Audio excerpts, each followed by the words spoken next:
Hello friends, welcome to my channel. మన భారత రాజ్యాంగ నిర్మాత డాక్టర్ బిఆర్ అంబేద్కర్ గారి స్టాట్యూ విజయవాడ బందర్ రోడ్లో స్వరాజ్ మైదానం అనే ప్లేస్లో ఈ విగ్రహాన్ని నిర్మించారు. సో ఇది మార్నింగ్ మనకు 10 నుంచి ఈవినింగ్ 8 వరకు అయితే ఉంటుంది. ప్రతి మంగళవారం అయితే సెలవు. సో దీని టికెట్ కాస్ట్ వచ్చి పర్ పర్సన్కి 5 రూపీస్. సో బైక్ పార్కింగ్ అయితే 10 రూపీస్, కార్ పార్కింగ్ అయితే 30 రూపీస్. సినిమాటోగ్రఫీ అండ్ ఫోటోగ్రఫీకి అయితే వేరే ఛార్జెస్ అయితే ఛార్జ్ చేస్తారు.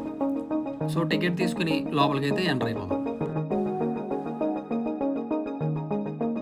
లోపలికి ఎంటర్ అవ్వగానే గ్రాస్లో లైటింగ్స్, ఆ చెట్లు, అసలు ఆ గ్రీనరీ చాలా అయితే అందంగా ఉంది. సో ఇక్కడ చూస్తున్నారు కదా, వాటర్ ఫౌంటైన్ అయితే ఉంది. అక్కడ చాలామంది ఫ్యామిలీస్తో వచ్చి చక్కగా ఫోటోలు అయితే దిగుతున్నారు. సో ఇదంతా 19 acres ఆఫ్ ల్యాండ్ అనమాట. ఈవినింగ్ టైం కాబట్టి చూసారా, చాలామంది వరకు అయితే ఫ్యామిలీలతో వచ్చారు. చక్కగా పిల్లలతో ఆడుకుంటూ ఇక్కడ చాలామంది అయితే ఫోటోలు అయితే దిగుతున్నారు వాటర్ ఫౌంటైన్ దగ్గర. ఇది నిర్మించడానికి 404 కోట్ల వరకు అయితే ఖర్చు చేశారంట. ఇక్కడ అంబేద్కర్ గారి స్టాట్యూ ఉంది కదా, ఇక్కడ అంబేద్కర్ గారి షూ దగ్గర నుంచి హెడ్ వరకు మొత్తం మీద పొడవు 125 అడుగులు.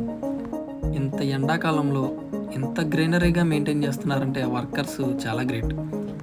ఇక్కడ ఫ్రంట్ వ్యూ అయితే చూస్తున్నారు కదా, ప్రపంచంలోనే అతిపెద్దదైన మన అంబేద్కర్ గారి విగ్రహం మన విజయవాడలో ఉండటం చాలా గొప్ప.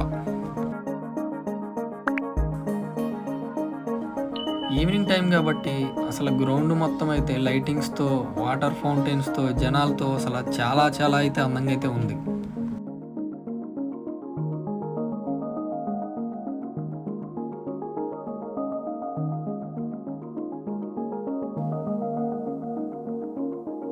విజయవాడ సిటీ మధ్యన అంబేద్కర్ గారు గౌరవాన్ని భావితరాలకు గుర్తుండేలాగా దీన్ని నిర్మించారు. ఇక్కడ వాటర్ ఫౌంటైన్స్ అయితే చూస్తున్నారు కదా, అంబేద్కర్ గారి స్టాట్యూ కింద అనమాట ఇదంతా.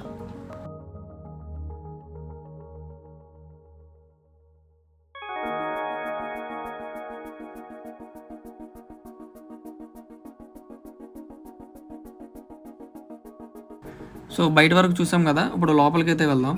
సో ఇక్కడ వాల్స్ మీద చూసారా, అంబేద్కర్ గారి పర్సనల్ లైఫ్, అంటే పుట్టినప్పటి నుంచి చదువుకున్నంత వరకు కూడా ఈ వాల్స్ మీద ఒక్కొక్క స్ట్రక్చర్గా చెక్కుంచారనమాట.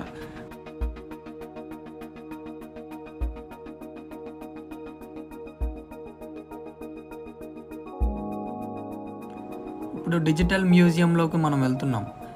సో ఇక్కడ చూస్తుంటే ఫొటోస్, అంబేద్కర్ గారు చిన్నప్పుడు ఫొటోస్ కానించి మొత్తం అన్ని A to Z విజువల్గా అయితే మనకి పెట్టారు. ఇక్కడ డిస్ప్లేలో అయితే ఫుటేజెస్ అయితే ప్లే అవుతూ ఉన్నాయి. అంబేద్కర్ గారు ఇక్కడ కూర్చొని చదువుకుంటున్న దృశ్యం అయితే చూస్తున్నాం. ఇదైతే సేమ్ రియల్ పర్సన్ని చూసినట్టే అనిపిస్తుంది.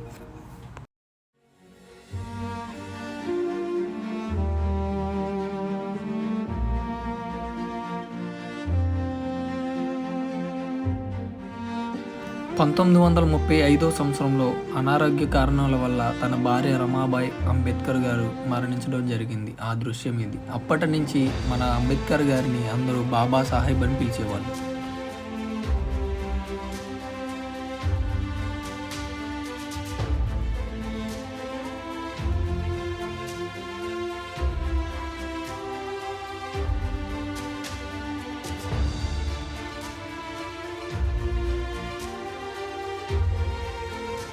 ఇక్కడ గమనించండి, వల్లభాయ్ పటేల్ గారు, అంబేద్కర్ గారు అండ్ నెహ్రూ గారు సేమ్ యాజ్ ఇట్ ఈజ్ రియలిస్టిక్గా ఉన్నట్టే ఉన్నారు.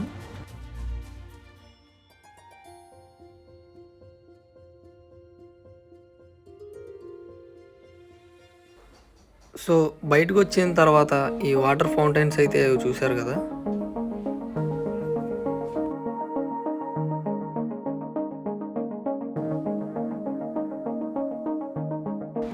ఇది కంప్లీట్ బ్యాక్ సైడ్ అనమాట. బ్యాక్ సైడ్ అయితే పార్క్ అయితే ఒకటి ఉంటుంది కూర్చోవడానికి. సో ఒక 5 hours టైం మనం ఇక్కడ కేటాయించామంటే సో అంబేద్కర్ గారి గురించి బాల్యం నుంచి మొత్తం కూడా చరిత్ర మనం తెలుసుకోవచ్చు. జై భీమ్.